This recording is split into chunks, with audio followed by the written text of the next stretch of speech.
संत कबीरदास जी की जाति पाति का विरोध, इसको लेकर जो विचारधारा है उनके दोहों के अंतर्गत की उसे देखने का हम यहीं पे अल्प सा प्रयास करेंगे। हमने उनके परिचय के अंतर्गत ही देखा है कि संत मत के समस्त कवियों में संत कबीरदास जी सबसे अधिक प्रभावशाली एवं मौलिक थे।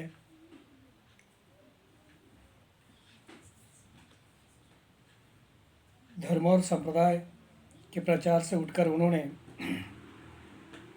मानवतावादी चिंतन की सहज स्वाभाविक अभिव्यक्ति अपने विचारों द्वारा प्रस्तुत की है।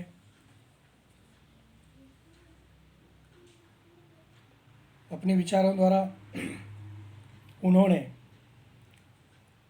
पथभ्रष्ट समाज को उचित मार्ग पर लाने का काम, समाज के अंतर्गत के अनिष्ट विचार, अनिष्ट परंपराएं, बुरे कर्म, बुरी विचारधारा या आदि प्रकार की जो कई समाज को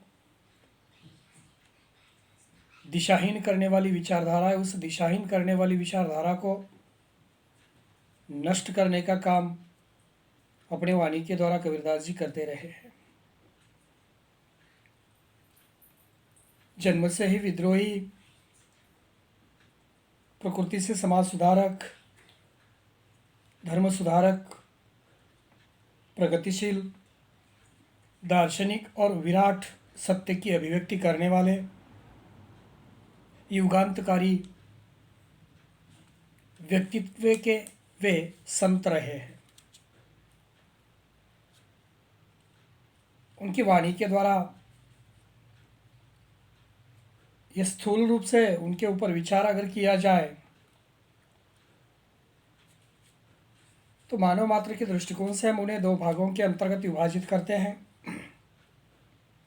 इसमें से प्रथम रचनात्मक है तथा द्वितीय आलोचनात्मक है। कबीरदास जी ने भक्ति भावना, नामस्मरण, गुरु महिमा, बाह्याडंबर, जाति पाति का विरोध, यह समाज के अंतर्गत के कोने कोने तक छूकर समाज में जो अंधानुकरण चल रहा है उस अंधानुकरण को नष्ट करने का काम शायद अपने कबीरा खड़ा बाजार में लिए लकुटी हाथ जोगर फूके अपना चले हमारे साथ, इस दोहे से प्रारंभ किया हुआ दिखाई देता है। शायद कई प्रकार के दोहे उनके दिखाए दोहों के अंतर्गत समाज को सही दिशा देने का काम, सत्संगत के लाभ, संसार की असरता, सत्य वचन, संत महिमा, भक्तों की महिमा, गुरु महिमा, माया का निरूपण, ये सभी व्यवहारिक शैली के अंतर्गत कबीरदास जी व्यक्त करते रहे हैं। उन्होंने खास करके किसी एक जाति का विरोध किया नहीं है, न मुस्लिम का विरोध किया है, न सिखों का विरोध किया है, न हिंदुओं का विरोध किया है, बल्कि जो इन्हीं दो आँखों से उन्हें दिखाई देता था उन्होंने देखा है, आत्मसात किया, और आत्मसात करने के बाद जाति पाति को लेकर जो छुआछूत को लेकर जो या अन्य किसी प्रकार के विचारधाराओं को लेकर जो समाज के अंतर्गत जो बुरे विचार थे, मिथ्याचार थे, बाह्याडंबर थे, उन सभी को नष्ट करने का काम अपनी वाणी के द्वारा वे करते रहे हैं। और सबसे ज़्यादा बाह्याडंबर किसी समाज के अंतर्गत, किसी धर्म के अंतर्गत दिखा देता है तो उनके दृष्टिकोण से सबसे ज़्यादा बाह्याडंबर हिंदू धर्म के अंतर्गत दिखाई देता है, क्योंकि एक गऊ के पेट में 33 लक्ष भगवान रहते हैं, इसी प्रकार की संकल्पना हिंदू धर्म के अंतर्गत है। बात ऐसी है कि कबीरदास जी को मूर्ति पूजा अमान्य है, जब तक जीवित है तब तक सब कुछ है। लेकिन लेकिन यहीं पे संप्रदाय के अंतर्गत, समाज के अंतर्गत, धर्म के अंतर्गत हम देखते हैं कि मूर्ति पूजा के बाद ही हम रोते धोते ढोते रहते हैं। जब तक मनुष्य जीवित है तब तक उसकी ओर ठीक ढंग से देखते नहीं है।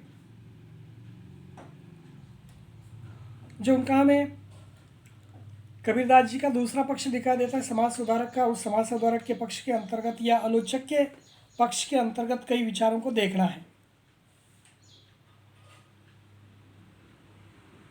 कल कबीरदास जी पढ़े लिखे नहीं थे तो भी आलोचक का काम कैसे करते रहे वे?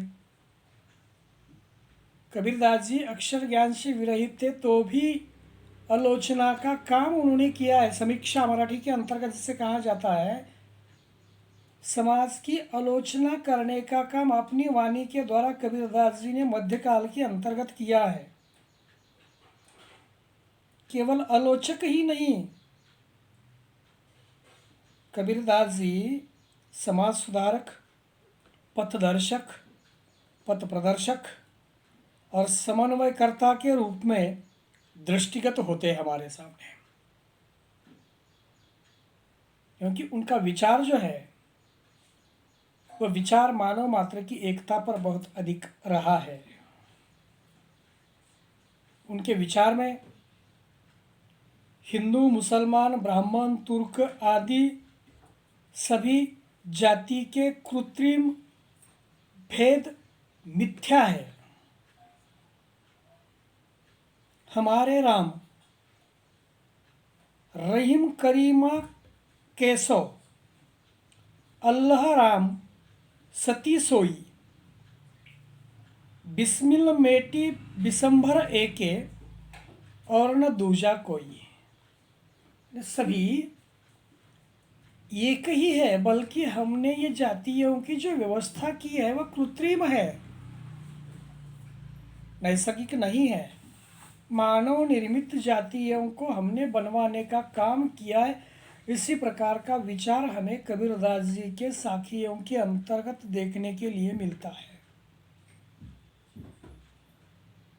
यहाँ हम जाति, धन या पद की उच्चता की बजाय आचार विचार की श्रेष्ठता को महत्व देना चाहिए, लेकिन यहीं पे उल्टा है। समाज के अंतर्गत हम महत्व आचार और विचार को नहीं देते, हम महत्व जाति को देते हैं, धर्म को देते हैं, संप्रदाय को देते हैं, धन को देते हैं या पद को देखते हैं। पद बड़ा है तो मनुष्य बड़ा है, इसी प्रकार की संकल्पना हमारी है। धन ज़्यादा है तो वो बड़ा है, इसी प्रकार की संकल्पना हमारी है।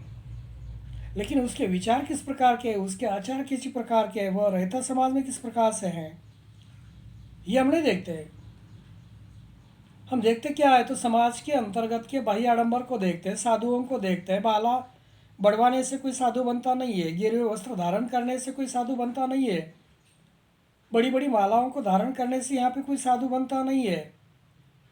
लेकिन हिंदू धर्म के अंतर्गत की ये जो बाह्य आडंबर की व्यवस्था है, वो बाह्य आडंबर की व्यवस्था प्राचीन काल से लेकर आज तक निरंतर बढ़ती चली जा रही है। उसे रोक लगवाने का काम कबीरदास जी ने मध्यकाल के अंतर्गत किया है।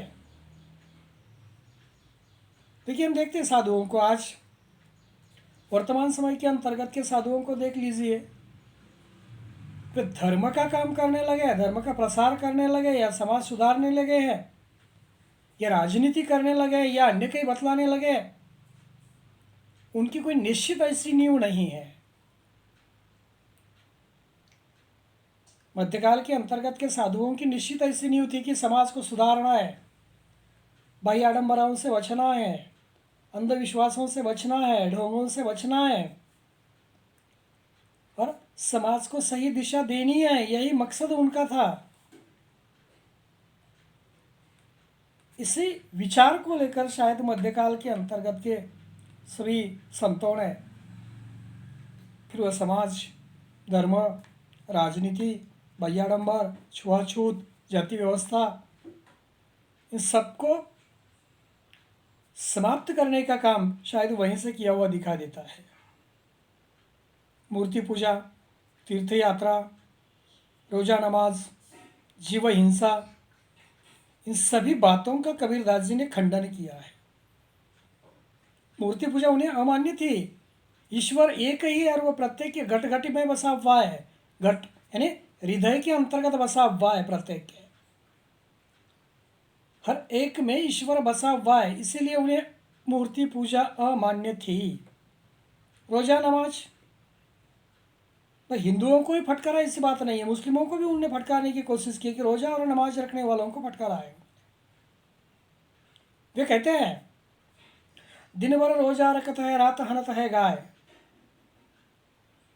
इस दोहे के अंतर्गत उन्हें दिन भर उपवास करके रात में डकार लेकर जितना हजम होता नहीं उतना खाने वालों को भी उनने फटकारा है। ये इतना ही नहीं, अजान देने वाले, नमाज पढ़ने वालों को भी फटकारा है। क्या साहिब अल्लाह तेरा बहरा है, कानों में उंगली डालकर तू चिल्लाता है। चींटी के पैरों में नेबर बांधे तो भी अल्लाह सुनता है, क्या साहिब अल्लाह तेरा बहरा है। इस दोहे के अंतर्गत कभी कहते क्या है कि भाई अल्लाह को या भगवान को इस दिखावे की कोई ज़रूरत नहीं है, सब कुछ वो समझ पाता है, सब कुछ दिखाई देता है उसे। और इसीलिए हमें लगता है कि शायद कबीरदास जी जीव हिंसा के साथ साथ समाज सुधारक, अच्छे धर्म सुधारक, मानव मात्र को लेकर चलने वाले एक अच्छे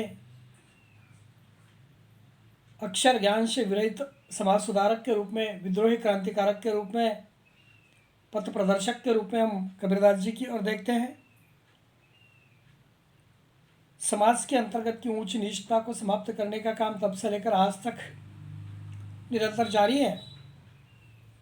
बल्कि समाज के अंतर्गत की जो उच्च नीचता है, बाह्य आडंबर है, छुआछूत की भावना है, जाति व्यवस्था है, वो समाप्त होने का नाम नहीं ले रही है और निरंतर बढ़ती चली जा रही है।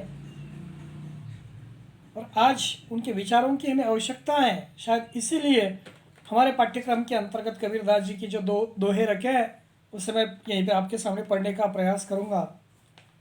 ऊंचे कुल क्या जन्मिया, जे करनी ऊंच न होए। ऊंचे कुल क्या जन्मिया, जे करनी ऊंच न होए। सुवर्ण कलश सूर्य, भया साधु निंदक तोय। देखिए यहीं पे इस दोहे के अंतर्गत कबीरदास जी कहते हैं कि ऊंचे कुल में जन्म लेने से कोई फायदा नहीं है। ऊंचे कुल में जन्म लेने से कोई फायदा नहीं है यदि अगर उसके कर्म और व्यवहार ठीक नहीं है। किसकी कोख से जन्म लिया ये महत्वपूर्ण नहीं है, उसका व्यवहार और उसके कर्म महत्वपूर्ण है। उसके आदर्श निम्न है, विचार निम्न है, कर्तृत्व उसका निम्न है। तो राजमहलों के अंतर्गत जन्म लिया क्या और झोपड़ी के अंतर्गत जन्म लिया क्या, इससे कोई लेन देन नहीं है। झोपड़ी में जन्म लिया हुआ अगर कोई अपने अच्छे विचारों को लेकर चलता है या अपने विचारों के साथ अपने आदर्श को लेकर चलता है तो बात सही है। लेकिन जो उच्च कुल के अंतर्गत जन्म लेकर भी अपने कर्म और कर्तृत्व ठीक न होने की वजह से, आचार ठीक न होने से समाज उसकी निंदा करता है। शायद उदाहरण ही देना है तो दूसरी पंक्ति के अंतर्गत उदाहरण हमें दे सकते हैं। सुवर्ण कलश सूर्य भैया, साधु निंदक तोय। सुवर्ण कलश, कलश मटका, सुवर्ण कलश